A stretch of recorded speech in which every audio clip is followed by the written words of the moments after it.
Boop-a-doo, boop-a-doop-a-doo, boop-a-doop-a-doo, boop-a-doo, boop-a-doop-a-doo, boop-a-doop-a-doo, boop-a-doop-a-doo. All right, we're moving on. I'm going to add an A to this. I don't really think it's a new episode. Warning, the following program was recorded live. It is not intended for children. This program may contain dark and graphic content that may be distressing for some viewers and against the terms of service for some platforms. The themes and opinions expressed in this program should be considered entirely fictional and should not be used for political or academic purposes. Facts are not checked and no sources or citations will be provided. Should you choose to redistribute this broadcast in part or in whole, please do so at your own risk and only in good faith. Thank you again for joining. Listener and viewer discretion is advised.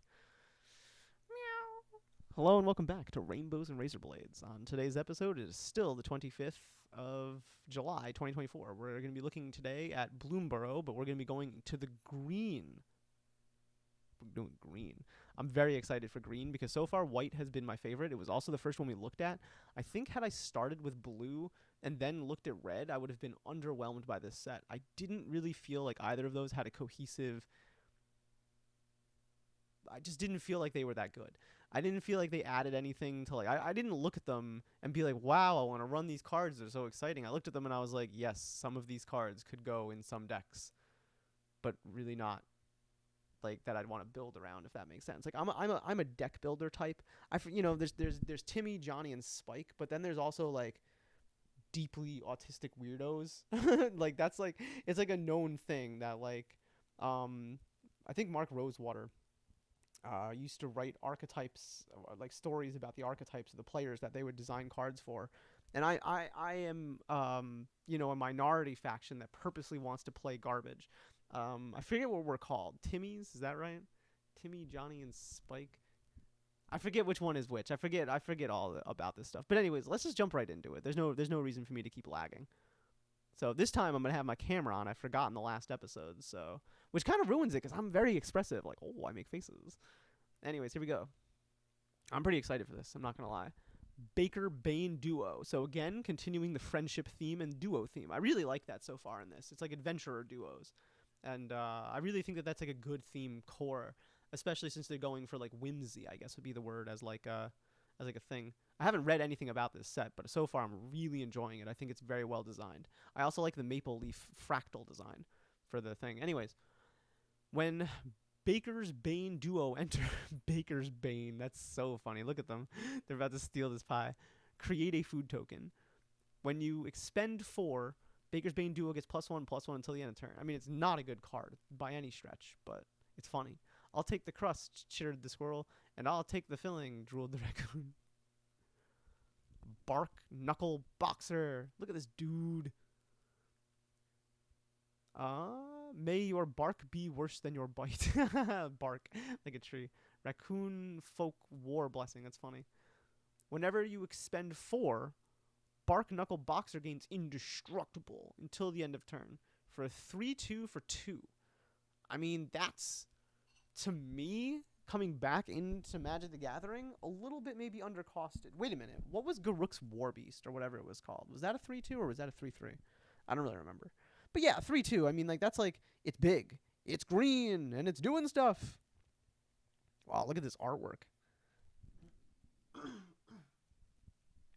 So 2 green, 1 of anything for a 3/4. Okay. So when you expend 4, it gets +1/+1 and gains vigilance. Why should the bird folk get the best view? So the reason this is really good, I think, is because green has more incentive to actually do the thing. Like, red also will do the thing, but green really wants to expend its mana. So it actually makes... So what, is it when you spend your mana? Yeah, it's when you spend the mana. So you actually can crack... Was it the food? Or it was some sort of artifact that this set created that allowed it to get more mana as like a ramping spell. Oh, God. I hate to do this to you guys, but we'll be right back after this. Sorry, I gotta get up. Sorry. Anyways, we're selling ad space. You can buy it.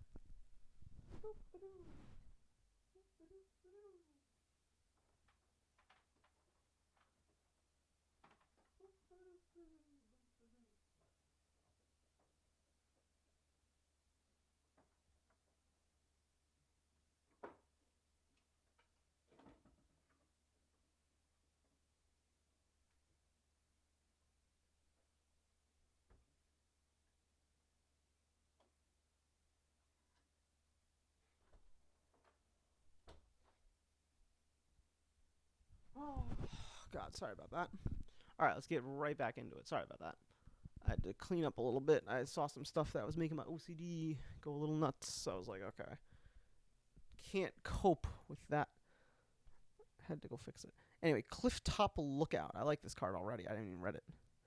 Oh, God, now someone's calling me. Hold on.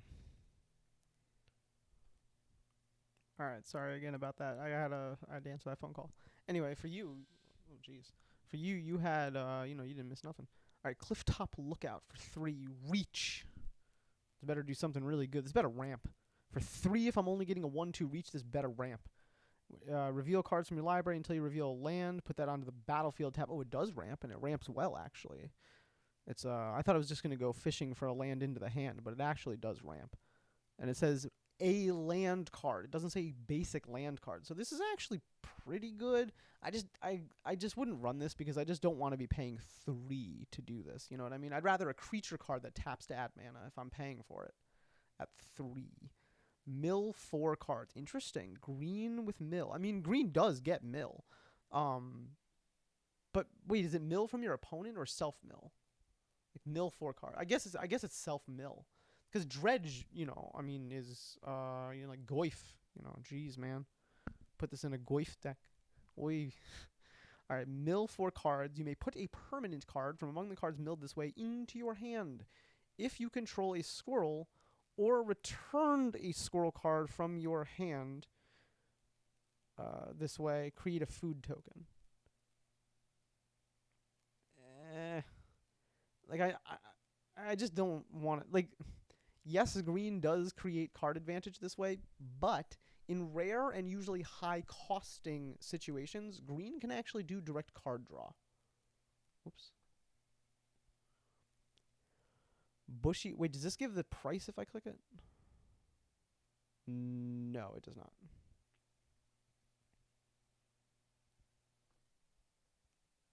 I was going to see if these cards are like, go away with this ad. Bro, I don't need this ad right now. Bushy Bodyguard. I like the name. I like the artwork. 2-drop for an offspring card that also says when this creature enters, you may forage. If you do, put 2 +1/+1 counters on it. Wow. To forage, exile 3 cards from your graveyard or sacrifice a food. Oh. I mean, the mill 4 is starting to look a little better with this on the board, but, like, it's just the type of thing that, like, you have to do it twice for both. So if you have 6 cards and you're playing this late game, then you get, hey, you pay 4 for 2 3/3s, I guess, or whatever. It's just not good. It's just not good. Curious Forger. When Curious Forger enters, you may forage. If you do, return target permanent card from your graveyard to your hand. The bones of calamity beasts are sometimes buried in caches where their power can grow quietly. That's cute. It's not very good, but this is a playable card. Druid of the Spade. So far, I'm really liking the mechanics of green, but they're not very powerful yet. Like, it's like these are good effects, but they're very limited in what they can do, and there's nothing that's jumping out to me. Like, I don't really want to play this. But I understand mechanically how it is. What's the word? Soluble? I don't know what the word is. Anyways, as long as you control a token, it gets +2 attack and has trample. Yeah. So it becomes a 4/3 for 3 at common. The druid brought the best out of the soil and, in turn, the best out of the fluffle. Dude, the artwork, the flavor, this card's great. I mean, the effect is pretty bad because at best you're getting a 4/3 for 3, which, like, okay, like if that's what we're doing here, but it is only a common. Oh, here we go. Finally, a rare card. Fecund Green Shell. Look at this dude. It's an elemental turtle for 5 with reach. Interesting that it has reach. I like that a lot. As long as you control 10 or more lands, okay. Creatures you control get +2/+2. Okay. Whenever this dude or another creature you control with toughness 1, with toughness greater than its power. Sorry, it's like a little bit blurry because it's like a picture spoiler, so I'm having trouble reading it. Whenever this dude or another creature you control with toughness greater than its power enters, look at the top card of your library. If it's a land card, you may put it onto the battlefield tapped, otherwise put it into your hand. Ooh, that's really good. So either way, this thing is generating, like I said, at higher costs, it generates direct card draw. So green can, and now we see, does do that ability. I think this card's really good. I would draft and play this card. I may even put this card in a limited deck. It's interesting because there's the landfall ability was back in this. There was like one card that had a landfall ability. Anyways, for the common good, okay, so you have to pay XX. So like if you pay 4, that means it goes off twice. If you pay 8, that means it goes off 4 times. Well, actually, you'd be paying 9 because you have to pay the extra green, but whatever. Create X tokens that are copies of target token you control. Interesting. Then tokens you control gain indestructible until your next turn. You gain 1 life for each token you control. This is really good only because it's in a set that has Offspring. But the thing is none of the cards I've seen with Offspring are worth playing, and I'm not fucking paying 8 plus 1 to make 4 copies of some stupid Offspring creature that's just going to enter the battlefield and, like, give my creatures haste or give me a token. Like, it's just...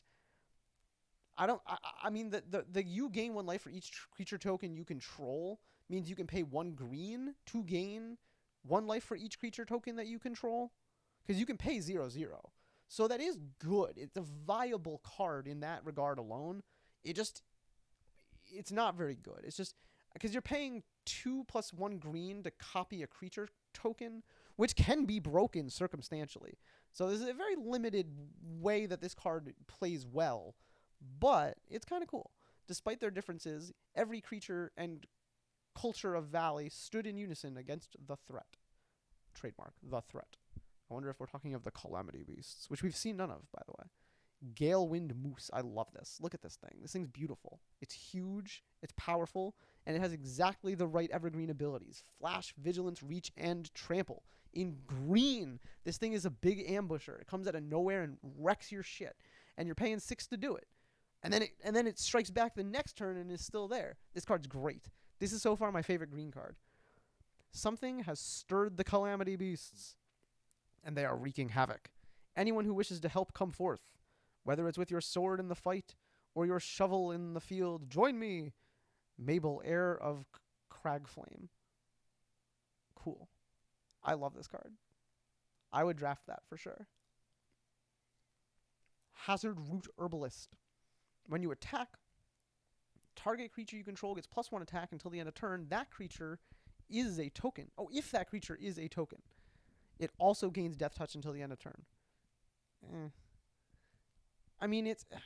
Yeah. Green needs... So... It's so limited in its application that it's almost not worth having. But green doesn't get removal at all. It gets buff, and it gets overrun, but it doesn't get removal. So giving something Death Touch is like kind of like quasi removal, but it's whenever you are attacking. So it basically is just doing what it could already do, which is like, if you're going for Death Touch because you want the removal, in my opinion, you may as well just pay the same 3 cost for this 1/4 and just get a 3/4 with trample. You know, like I don't know. I just wouldn't run this card. Hive Spine Wolverine. Look at this thing. This thing's ridiculous. It literally has the hive as its spine. What the fuck? This is ridiculous. Look at these. They're like panicking because it's like the Wolverine shows up with fucking hornets on its back. This is of nightmares. AI looks like it created this. Its eye is gone. It's a fucking hive. This is ridiculous. 3 and 2 green. When Hive Spine Wolverine enters, choose 1. Put a +1/+1 counter on target creature you control. Okay. Hive Spine fights target creature token. Okay, that's basically pseudo removal, which is pretty good. Or destroy target artifact or enchantment. Yeah, this is what you want at this cost. Again, I would play this card. I would draft this card. I wouldn't put this as like, you know, I wouldn't run this as like in like anything but draft, but like it's good. High Stride. Target creature gets +1/+3 and gains reach until the end of turn. Untap it. It takes a moment to find your stride, but once you do, you'll feel like a giant. Briscoe River Guide. Cute. Heaped Harvest. Heaped Harvest enters. Oh, it's an artifact. It's not even like anything. It's just an artifact. So when it enters, and when you sacrifice it, you may search your library for a basic land card, put it onto the battlefield, tapped, then shuffled. Really cool. Sacrifice it by paying 2 and you gain 3 life. Really interesting. So it's basically just advanced food, and it literally says food. I like that a lot, actually. It's basically every other spell that has ever done this forever, which is like search for 2 lands. Oh god, still trying to advertise things. Sorry. Okay, so here's another talent cycle. At the beginning of combat on your turn, put a +1/+1 counter on target creature you control. Pretty fucking good, honestly. Is this printed at rare? It is, okay. Permanent you control with counters on them have ward 1. Also really decent. 3. But you have to pay 4 to get to here, plus the additional costs of like entry and level. If you would put 1 or more counters on a permanent or player, put twice that many counters on each of those kinds of counters on that permanent instead. That's really good. There, and actually, we've seen in this set that the counters kind of sort of maybe matter. I forget which one it was, why that matters. I don't remember, but I remember there was a card in my mind that was like, I was talking about like, well, if I could proliferate it and put an extra one on, it'd be good. Was it a vanishing counter or something like that? It was something weird. It was some weird type of counter. Hunter's Talent. This one's the uncommon one. When Hunter's Talent enters, target creature you control deals damage equal to its power to target creature you don't control. So it doesn't fight. It's actually really good.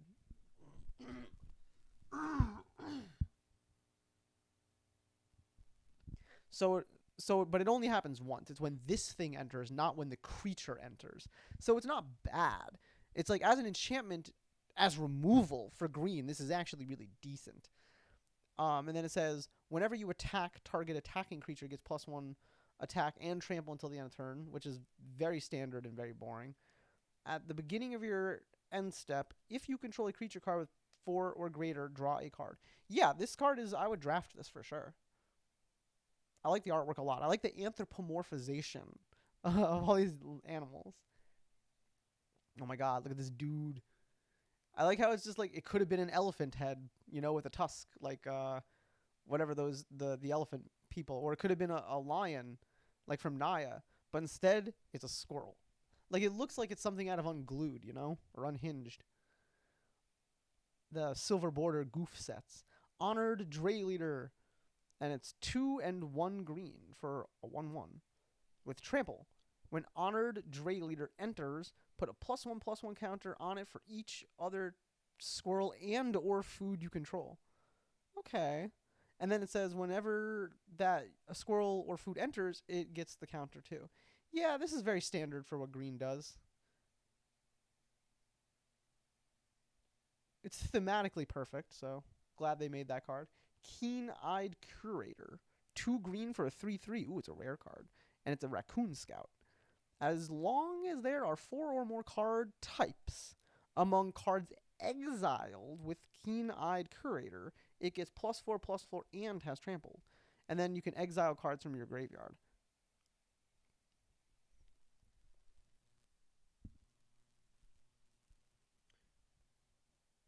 What's interesting is that it says 4 or more card types among cards exiled with.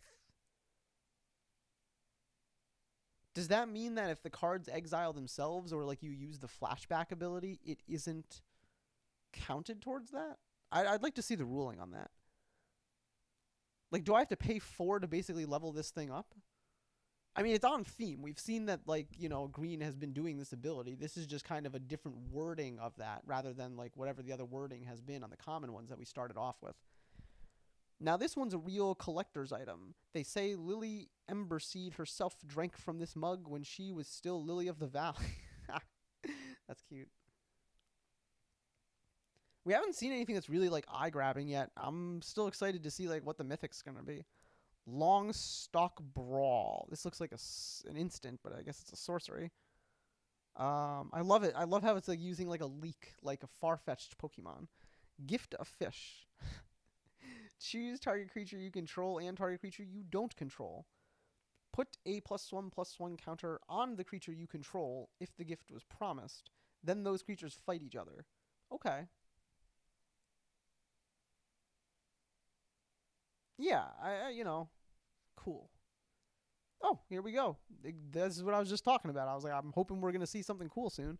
So here's the legendary creature at this cost. It's gonna be 6 for a star with vigilance and reach. Pretty good. So Lumra, Bellow of the Wood's power and toughness are each equal to the number of lands, not forests, but lands you control. So it's at minimum gonna be 6 if you paid for it with your land and didn't like do any shenanigan ramps. And then it says, when it enters, mill 4 cards, then return all land cards from your graveyard to the battlefield tapped. What? So here's what's really good about this. It says, this card's fucking broken. This is amazing. This is maybe the best card of the set so far that I've seen. This is busted. Because here's what you do. You play blue. This is a finisher. This is a game-ending card for certain.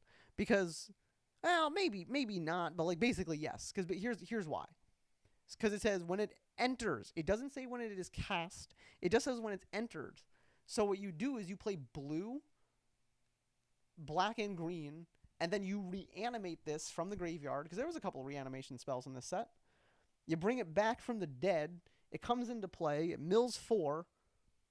And then immediately, like if you're playing self-mill or like dredge... I don't know. I'm just dreaming of all the goofy ways that I could abuse this card by self-milling. Because it returns all land cards from your graveyard to the battlefield tapped. It doesn't say mill 4 and then return land cards from among those cards. It says return all lands. Which means that you could actually play this dumb fucking card and float 6 mana and then pay more mana and then blow up all lands and then bring them all back. I mean, this card's just good. It's just hilarious and good. Paw Patch Formation. Choose one. Destroy target creature with flying, destroy target enchantment, or create a food and dry card. Yeah, I guess so. Overprotect. Target creature you control gets +3/+3 and gains trample, hexproof, and indestructible until the end of turn. Yo, this card is good. This card's actually like really good. Like this is what I want when I'm playing green and I'm paying 2, but I'm sacrificing a card out of my deck to fill it with a stupid instant speed card. Because it's quasi removal, but it's also beat, so it's like a quasi fireball, but you have to have the creature attached to it, which is always what the downside of green is. It can't do things directly without an embodiment or a creature on battlefield. Mist Breath Elder. Little stabby thing. This looks like it should be blue. But anyways, it's green. It's 1-drop for a 2/2. At the beginning of your upkeep, return another creature card you control to its owner's hand. Ugh. If you do, put a +1/+1 counter on Mist Breath Elder. Otherwise, you may return Mist Breath Elder to its owner's hand. Yeah. Yeah. Paw Patch Recruit. Offspring 2, trample whenever a creature you control becomes the target of spell or ability an opponent controls, put a +1/+1 counter on target creature you control other than that creature. What? No way I read that right. Whenever a creature you control becomes the target of a spell or ability an opponent controls, put a +1/+1 counter on target creature you control other than that creature. But it has Offspring 2, which makes it viable. Oh, it's a rare card. Okay, it's a rare card. Because this is the kind of card that, like, if you're building a limited deck, you want 4 of these. Like, this is like, you could run this as like a ramp deck, really. I mean, this is like, if you're either playing Llanowar Elves or you're playing this fucking thing. It's just decent. You could build a deck around this card for sure. You could build ground up with this card. It's interesting that it's only a 1-drop, and I'm saying that. Peerless Recycling. Look at this artwork. It's fantastic. Gift a card. Return target permanent card from your graveyard to your hand.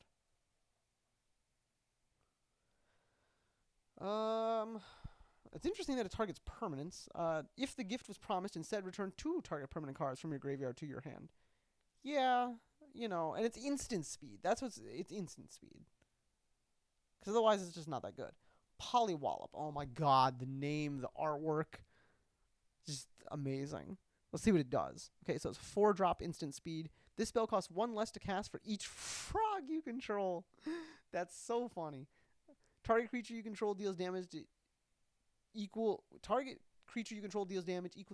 twice its power to target creature you don't control. That's so funny. So basically, yeah, you're paying for green removal. That's good. This is a good card, but it's much better and viable, I would say, if you're running changelings or frogs. Season of Gathering. Okay, so here's the last one of the cycle. Okay, so you either get a +1/+1 counter on a creature you control. It gains vigilance and trample until the end of turn. But it keeps the counter, which means you can pay 5 to give +5/+5. Choose an artifact or enchantment. Destroy all permanents of chosen type. Wow, okay. And then draw cards equal to the greatest power among creatures you control. So the green one is actually really decent. Green is doing what green wants to do. All the rest of them seemed kind of convoluted and just like they just needed effects to put on the cards. But green seems really kind of just greeny. I don't know how to really better say that. Raccoon Archer. No reach? That's weird. Gift a card. It's an archer. It should have reach. It does have reach. It says gift a card, then it says reach. That's funny. I expected it to be it's a rare, so it could do something good. Oh, first of all, it's a 3-drop for a 4/4. So this is, again, the type of card that you want 4 of, probably. When it enters, if the gift was promised, destroy... maybe not. This is a sideboard card. Still good. Reminds me of Werewolves set. More raccoons. Rust Shield Rampager. Offspring 2. This creature can't be blocked except by a creature's power 2 or less. Pretty good, but the thing is paying Offspring on this is kind of like... Unless you're going to then, the turn after, be like, you put 5 counters on it and give it vigilance and trample. Like, this is just a raw overrun card, the Season of the Gathering one. That's pretty good. Sunshower Druid. When Sunshower Druid enters, put a +1/+1 counter on target creature, and you gain 1 life. Apprentice Augurs begin their studies by predicting where the rain will fall. Even those who don't succeed derive great joy from the process. That's so cute. A Frog Druid, a 0/2 for 1. Yeah. Okay. Because it can become a 1/3 for 1. That's pretty cute.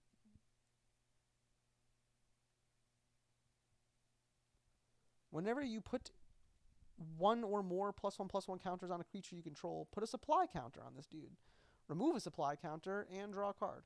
Also pretty good, especially given in a set where we've seen that +1/+1 counters are prevalent. So it says sorting the seeds from the nuts. Squirrel folk expression, meaning dwelling on unnecessary detail. Huh. Sticky Tongue Sentinel. Look at this. When Sticky Tongue Sentinel, which is a frog warrior, enters, return up to 1 other target permanent you control to its owner's hand. Ooh. It doesn't have flash, it has reach.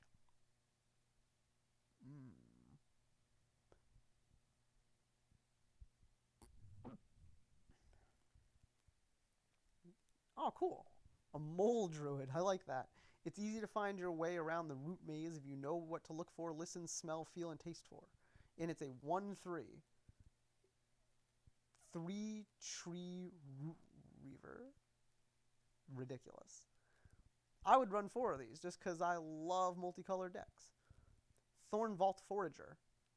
More than I like multicolored decks, I like 5-color decks. I like clowning. Add 1 green. Or forage and add 2 mana of any combination of colors. Oh. And then 4, and search your library for a squirrel card, reveal it, and put it into your hand. Yep. This is the card you build around. It's good. It's just straight up raw good. Dude, green is just as good as white. I love green-white in this set. I knew I was going to like the green, but I'm really loving it. Tender Wild Guy. Look how cute these guys are. Possum Druids. It's a 2 for a 2/2 that gets Offspring. And then it has tap to add 1 mana of any color. And also has tap to put a +1/+1 counter on this creature. Which is still decent. Honestly, you could run like all 4 or 5 of these in the same deck. which, like, of course you could. They're from the same set, but I'm liking how well they synergize. Whereas the other ones, like I said, like the synergy just doesn't seem there. It seems like maybe later on there'll be more spells released and they'll power up those colors, but the base set is kind of like a lot of things doing a lot of the same thing, but not a lot of things to do the things with. Anyways, reach. I like how they're like really going in on the reach. When Treetop Sentries enters, you may forage. If you do, draw a card. Okay. Don't waste arrows on warning shots. That's cute. When Tree Guard Duo enters, another duo. This one's a frog and a rabbit. I like how they like every single one like has like a pair. When Tree Guard Duo enters, until the end of turn, target creature you control gains vigilance and gets +X/+X, where X is the number of creatures you control. Not bad. Not bad for 4. This is the type of thing that like late game is just good.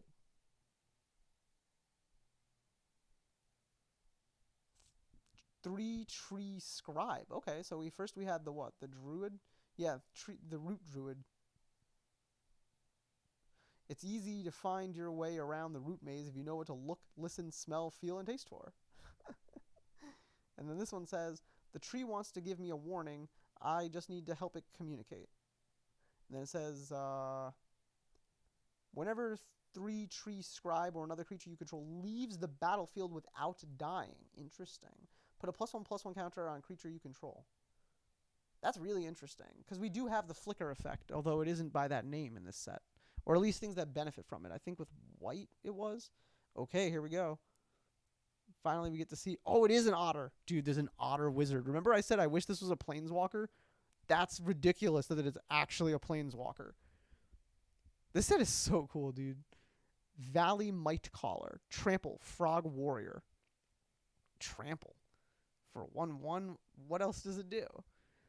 Whenever another frog, rabbit, raccoon, or squirrel you control enters, put a +1/+1 on the Might Caller. Okay. Yeah, I've seen this before with, like, I think it's goblins, maybe. I forget what it is, but I've seen this before. But now it's a frog warrior. There is no path to the root maze center, bard. Sing a song while I create one. Cute. Wear down. Look at this artwork. It's so adorable. It's literally a beaver folk. And like a bunch of birds. Okay, gift a card, destroy an artifact or enchantment if the gift was promised. Instead, destroy 2 target artifacts and or enchantments. Wow. I mean, it's sorcery speed and it gives them a card, but wow. That's some vicious sideboarding. Okay, here we go. So, okay, so she is like a planeswalker. Alania. Dude, it's a fucking otter wizard. That's so hilarious. Divergent Storm.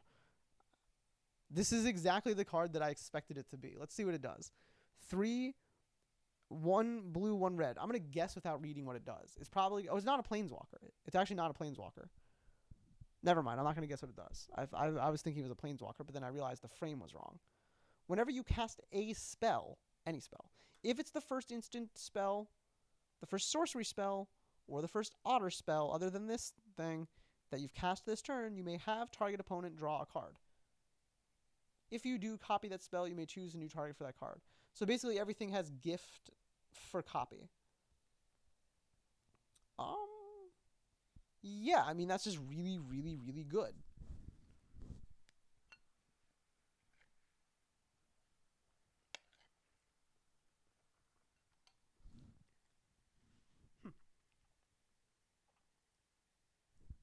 All right.